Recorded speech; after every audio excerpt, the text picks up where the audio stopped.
mapapansin natin, ngayon, sa labas ng simbahan, di ba may mga palamutina, may mga lanterns, may mga parol, may mga Christmas light. Talaga namang Pasko na sa mga mall. Pero kung minsan, naiiwanan tayo sa panlabas na kaanyaman.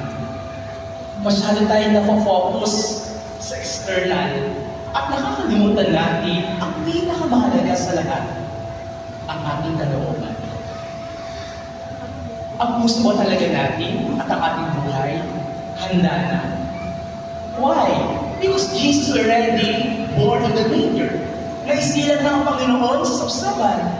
Pero magandang tanongin at tignan, handa ba ang puso natin at ating buhay para isilang naman si Jesus sa atin? Hindi naman labas, sigurado Panginoon. Kaya mga kapatid, isang virtue na kailangan natin gawin ay walang iba kundi ang kapagkumbaba. Sino yan? Humility. Humility, nagpapakumbaba tayo na aminin natin makasalanan tayo. Pangalawa, na kailangan natin ng Diyos. Ang pangatlo, maglakas loob tayo sa sakramento ng bubiskan. Kaya nga po, di ba, papansinin natin, every year we celebrate Christmas.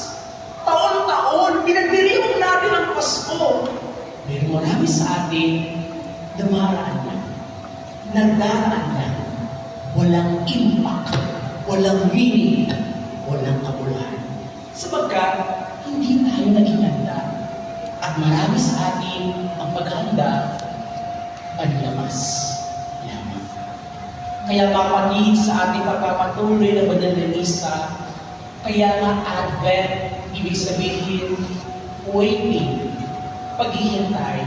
At magandang tingnan, dalawa ang ibig sabihin ng waiting. It can be passive or active. Passive, nakatunganga lang tayo habang may background music na meow, meow, meow, meow. Or active, kikilos tayo.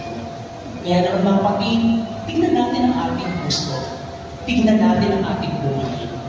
Maaari ba isilang ang Mesiyas? Palapakan natin ang Panginoon.